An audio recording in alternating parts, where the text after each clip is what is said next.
Como é que foi feito esse movimento para botar para funcionar a CPI da Covid? Como é que vocês se organizaram? Quem que foi que, porra, bora fazer uma CPI disso aí? Como Olha, é que é isso? deixa eu te dizer, eu fui o autor do requerimento que resultou na CPI, né? Na Constituição, a regra diz o seguinte, que CPI é direito de minoria. O que quer dizer isso? Só traduzindo rapidamente. Que a minoria parlamentar tem direito a propor uma comissão de investigação. Só que propor uma CPI, conseguir uma CPI, sempre não é uma tarefa muito fácil.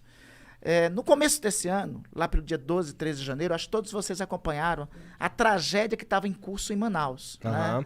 Foi o alvorecer trágico da segunda onda da pandemia aqui no Brasil. Eu vi aquilo e de imediato disse, olha, a gente tem que tomar uma providência para isso. Qual é a providência? Vamos propor uma investigação. E até aquele momento, os dados do Brasil do enfrentamento à pandemia eram muito ruins. Né? Então, vamos juntar o que está acontecendo com Manaus com o enfrentamento errado que está se dando em relação à pandemia aqui no país. E propusemos a Comissão Parlamentar de Inquérito. Eu juro para vocês que minhas expectativas naquele momento eram baixas. Né? Eu disse, olha, vai ser difícil conseguir as assinaturas. Se conseguir as assinaturas, vai ser difícil instalar. Se conseguir instalar, vai ser difícil ter uma maioria que queira tocar a investigação. Se conseguir tocar a investigação, o governo vai conseguir abafar, já não vai. Minha perspectiva era das piores. Bem naquele pessimista, momento. né? É realista para as circunstâncias que nós estamos. Né? Eu tenho uma frase de um filósofo italiano chamado Antonio Gramsci que eu gosto de sempre utilizo como mantra, né? Otimismo da vontade, pessimismo da razão. Naquele momento estava valendo mais, Monarca, o meu pessimismo da razão ali para concretizar. Mas a gente conseguiu. Mais cedo do que imaginávamos, em fevereiro nós conseguimos as assinaturas necessárias. Por que você acha que vocês tiveram essa facilidade que você nem esperava? Bom, primeiro porque é o seguinte, a pressão pelo que estava acontecendo no Amazonas, e, assim, os dados da pandemia eram muito graves, né? Isso pressionou os senadores. Segundo, tem um detalhe, o Senado tem algumas diferenças da Câmara, né? A Câmara é mais vulnerável à pressão do governo, né? O Senado, ele, como senador, depende muito do voto majoritário, que é diferente. O deputado é eleito pelo voto proporcional, ou seja, uma parcela do povo elege. O senador não, pretende do voto da maioria dos cidadãos.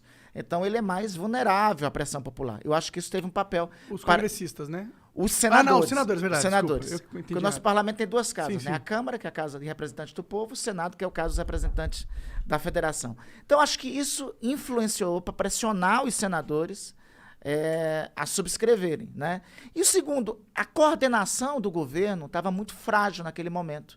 E a gente foi conseguindo assinaturas, quando vimos, tínhamos assinaturas. Aí teve resistência para instalar. E aí 2 colegas senadores, o Jorge Cajuru e o Alessandro, foram ao Supremo Tribunal Federal, conseguiram uma medida, e aí isso determinou a instalação da CPI.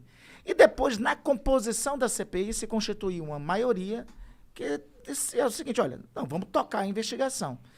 Junto com isso, teve mais um outro efeito, né? As pessoas começaram a acompanhar a CPI, a pressionar, a ficar de olho nas senadoras, nos senadores, na atuação. Isso começou a criar uma exigência maior por resultados. Sim, até porque tá tendo ampla cobertura de tudo quanto é lugar. Inclusive, não é nem muito difícil, dá pra ver ao vivo, é fácil, né? Não é... Isso é uma parada que eu acho maneira. Mas, cara, será que vai chegar... Eu sei que não é o papel da CPI em si, mas será que chega um momento que a gente também dá uma olhada como é que foi a coordenação dos governadores?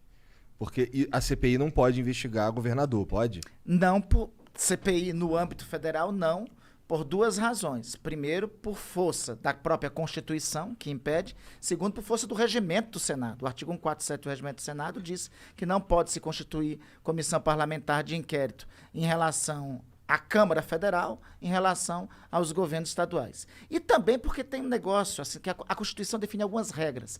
Nós somos, Monarca e Igor, uma república federativa. O que é uma federação? São estados que se associam, abrem mão de sua soberania e mantêm sua autonomia. É por isso que nos estados tem assembleias legislativas e tem ministérios públicos estaduais, né? Então, assim, nós temos que cobrar. No meu estado, deixa eu te contar uma coisa, eu sou oposição ao governador de lá, né? E eu acho que tem muita coisa errada no meu estado. O meu estado foi campeão de operações da Polícia Federal, né? E eu acho que tem muita coisa errada e tem que aprofundar as investigações sobre a atuação do governador do meu estado, sobre o governo do meu estado em relação à pandemia. Ocorre que quem tem que fazer isso é a Assembleia Legislativa e é o Ministério Público Estadual, né? Cabe a cada um de nós, dos nossos estados, dos nossos municípios, cobrar. A quem de respeito tem essa responsabilidade de investigação, né? Entendi. A limitação em relação ao Congresso Nacional é clara, é flagrante, né? E é por isso, essa é a beleza assim, da nossa Constituição e da nossa formatação.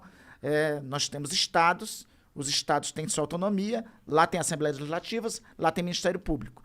Nós temos a União, quem fiscaliza a União é o Congresso Nacional, é o Legislativo, é o Senado e a Câmara, e ele que tem que cumprir o papel de investigação.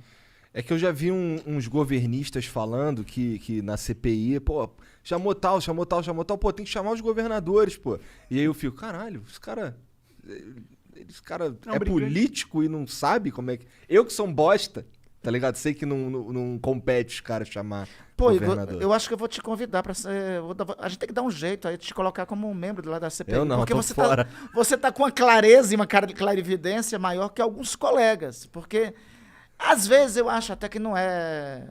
Que não pode ser por ignorância. Não é. Eu acho que não é ignorância. Eu acho que isso é determinado, é consciente. É, obviamente, para nós... Porque, veja, se a gente sair do rumo que nós estamos frequentando, e qual é um caminho para sair do rumo? Vamos derivar por aqui. A gente deixa de cumprir o nosso papel e deixa de dar muitas das respostas que eu acho que os brasileiros estão cobrando de nós nesse momento. Foi a primeira CPI que tu participa? Olha, eu sou escolado nessa história, viu?